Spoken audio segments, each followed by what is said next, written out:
হাদিস, আল্লাহর নবীর এক সাহাবী উনি একবার প্রচন্ড ধরনের কান্নাকাটি শুরু করলেন। রাসূলুল্লাহ সাল্লাল্লাহু আলাইহি ওয়াসাল্লাম জিহাদের ময়দান থেকে ফিরে আসলেন। জিহাদের ময়দান থেকে ফিরে আসার পর তিনি দেখতে পেলেন এক সাহাবী রাসূলুল্লাহ সাল্লাল্লাহু আলাইহি ওয়াসাল্লামের দরবারে চলে আসলো। আসার পরে কঠিনভাবে কান্নাকাটি শুরু করে দেয়। রাসূল সাল্লাল্লাহু আলাইহি ওয়াসাল্লাম তাকে জিজ্ঞেস করে, ও আমার সাহাবী, কেন এভাবে কান্নাকাটি করো? তখন সেই সাহাবী আল্লাহর নবী সাল্লাল্লাহু আলাইহি ওয়াসাল্লামকে বলে, ইয়া রাসূলুল্লাহ, আমার মতো মনে হয় বড় গুনাহগার দুনিয়ার জমিনে আরেকটা নাই। আমার মতো বড় গুনাহগার আরেকটা নাই। এভাবে সে কান্নাকাটি করা শুরু করলো। তখন রাসূল সাল্লাল্লাহু আলাইহি ওয়াসাল্লাম তাকে জিজ্ঞেস করলেন, ও আমার সাহাবী, তুমি এমন কি অপরাধ করছো যে তোমার মতো গুনাহগার আর কেউ নাই? তোমার কেন মনে হয় যে আল্লাহ তাআলা তোমার গুনাহকে মাফ করবেন না? তখন সে সাহাবী আল্লাহর নবী সাল্লাল্লাহু আলাইহি ওয়াসাল্লামের দরবারে কান্নাকাটি শুরু করে দেয়। বারবার বলতেছিল, ইয়া রাসূলুল্লাহ, আমি এত বেশি গুনাহ করছি, এত বড় গুনাহ করছি, এই গুনাহ আল্লাহ মাফ করবে না। তখন রাসূল তাকে জিজ্ঞেস করলেন, ও আমার সাহাবী, তুমি এমন কি গুনাহ করছো যে আল্লাহ মাফ করবে না? আকাতালতা নাফসান, তুমি কি কাউকে হত্যা করছো? তখন সাহাবী উত্তর করে, লা ইয়া রাসূলুল্লাহ, ইয়া রাসূলুল্লাহ, আমি কাউকে হত্যা করি নাই। তখন রাসূল জিজ্ঞেস করলেন, আশরাকতা বিল্লাহ, তুমি কি আল্লাহর সাথে কাউকে শরীক করছো? তখন ওই সাহাবী বলে, লা ইয়া রাসূলুল্লাহ, আল্লাহর সাথেও কাউকে শরীক করি নাই। তখন রাসূল সাল্লাল্লাহু আলাইহি ওয়াসাল্লাম বললেন, ও আমার সাহাবী, তুমি কাউকে হত্যাও করো নাই, আল্লাহর সাথে শরীকও করো নাই, তারপরও তুমি বলতেছো তুমি এমন গুনাহ করছো যেই গুনাহ আল্লাহ মাফ করবেন না। তুমি এমন কি গুনাহ করছো, বর্ণনা না করলে কেমনে বুঝি? তখন ওই সাহাবী আল্লাহর নবী সাল্লাল্লাহু আলাইহি ওয়াসাল্লামকে গুনাহের বর্ণনা দিচ্ছেন। মনে হচ্ছিল গুনাহের বর্ণনা দিতে গিয়ে তার প্রাণ বের হয়ে যাবে। ওই সাহাবী আল্লাহর নবী সাল্লাল্লাহু আলাইহি ওয়াসাল্লামকে বলে, ইয়া রাসূলুল্লাহ, আমি একজন বড় দুশ্চরিত্র সাহাবী, আমি বড় একজন দুশ্চরিত্র যুবক। আমি আমার জীবিকা উপার্জনের জন্য মানুষের কাফন চুরি করতাম। মৃত ব্যক্তির কাফন চুরি করাকে আমি আমার পেশা হিসেবে গ্রহণ করেছি। ইয়া রাসূলুল্লাহ, গত 4 দিন আগে আমি শুনতে পেলাম মদিনার একজন সুন্দরী মহিলা মৃত্যুবরণ করেছে। তার মৃত্যুর পর আমি আমার কাজের জন্য বের হয়ে পড়লাম, তার কাফন চুরি করার জন্য বের হয়ে পড়লাম।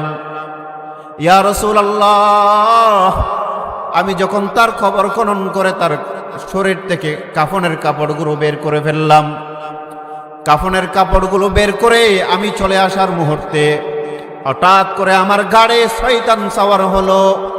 শয়তান কেন জানি আমাকে ডাক দিয়া বলল, ও যুবক,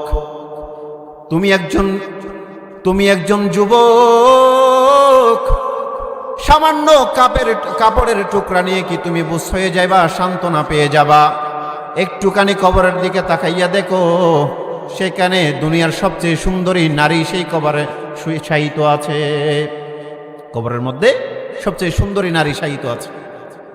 যখন বারবার শয়তান আমাকে এইভাবে ধোঁকা দিচ্ছিল, এক পর্যায়ে শয়তানের প্রতারণায় আমি প্রতারিত হয়ে কবরের ভিতরে আমি আলো জ্বালালাম, টর্চ মেরে দেখতে পেলাম আমি এরকম সুন্দরী মহিলা দুনিয়ার জমিনে আরেকটা দেখি নাই। এই সুন্দরী মহিলাকে দেখার পর আমার ওই মহিলার সাথে খারাপ কাজ করার ইচ্ছা জাগলো। বলেন নাউজুবিল্লাহ।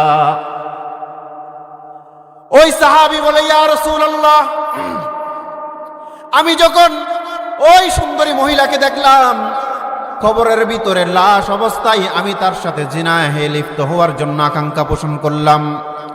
এক পর্যায়ে আমি তার সাথে জিনাহের মতো জঘন্য কাজে লিপ্ত হয়ে গেলাম। ইয়া রাসূলুল্লাহ, জিনাহের কাজ শেষ করার পর আমি যখন কবরের মাটি মাটি চাপা দেওয়ার পর যখন চলে আসছিলাম, তখন আমার কেমন জানি মনে হলো হঠাৎ করে সেই কবরের মধ্যে শায়িত সেই নারী আমাকে আওয়াজ দিয়া বলে, ও যুবক। আমাকে কেন জানি সেই মহিলা আওয়াজ দিয়া বলে, ও যুবক, এতগুলো মানুষের ভেতরে কেন তুমি আমাকে উলঙ্গ করে ফেললা? এতগুলো কবরের মাঝে শায়িত মানুষ, এতগুলো মানুষের মাঝে তুমি কেমনে আমাকে নাপাক বানাইলা? তোমার কারণে কালকে কিয়ামতের দিন হাসরের ময়দানে আল্লাহর দরবারে নাপাকি অবস্থায় আল্লাহর সামনে দাঁড়াইতে হবে। আমি যখন এরকম আওয়াজ শুনতে পেলাম, সাথে সাথে সেই কাপড়গুলো ওই জায়গায় রেখে আমি আমার ঘরের উদ্দেশ্যে রওনা দিলাম। 4 দিন যাবত আপনার অপেক্ষা করলাম ইয়া রাসূলুল্লাহ, আমি আজকে আপনার দরবারে উপস্থিত ইয়া রাসূলুল্লাহ, এখন আমার কি হবে আপনি একটু জানাই দেন। এই কথা শোনার পর রাসূলুল্লাহ সাল্লাল্লাহু আলাইহি ওয়াসাল্লাম তাকে জিজ্ঞেস করলেন, ও যুবক, তুমি তো আসলেই মারাত্মক গুনাহের কাজ করছো। যখন বলল যে আসলেই মারাত্মক গুনাহের কাজ করছো, তখন এই কথা শোনার পর ওই সাহাবী সাথে সাথে বের হয়ে গেলেন রাসূলের দরবার থেকে। কারণ তিনি জানেন রাসূলুল্লাহ মুস্তাজাবুদ দাওয়া হয়, উনার হকে যদি কোনো বদদুয়া করে ফেলে সেই দোয়া কবুল করে নেবে কে? আল্লাহ। সেই দোয়া কবুল করে নেবে কে? আল্লাহ। তো সেই হিসেবে উনি বের হয়ে গেলেন। এভাবে যাইতে যাইতে 4-5 দিন, 10 দিন, 30 দিন, 40 দিন পার হয়ে গেল। 40 দিন যখন পার হয়ে গেল, আল্লাহ পাক রব্বুল আলামিন জিবরিল আলাইহিস সালামকে রাসূলের দরবারে পাঠিয়ে দিলেন। জিবরিল আলাইহিস সালাম রাসূলের দরবারে আসার পর জিজ্ঞেস করলেন, ইয়া রাসূলুল্লাহ, ও আমার রাসূল, আল্লাহ পাক রব্বুল আলামিন 3টা প্রশ্ন করার জন্য আমারে আপনার দরবারে পাঠাইছেন। 1 নাম্বার প্রশ্ন, গোটা সৃষ্টিকুলের মালিক সৃষ্টিকর্তা আপনি না আল্লাহ? তখন রাসূল বলেন, ও জিবরিল, তুমি এমন কি প্রশ্ন করলা? সমস্ত সৃষ্টিকুলের মালিক একমাত্র আল্লাহ। তখন জিবরিল আলাইহিস সালাম জিজ্ঞেস করলেন 2য় প্রশ্ন, সমস্ত সৃষ্টিকুলের রিজিক দানকারী তুমি না আল্লাহ? তখন রাসূল সাল্লাল্লাহু আলাইহি ওয়াসাল্লাম উত্তর করে, সমস্ত সৃষ্টিকুলের রিজিক দানকারী একমাত্র আল্লাহ।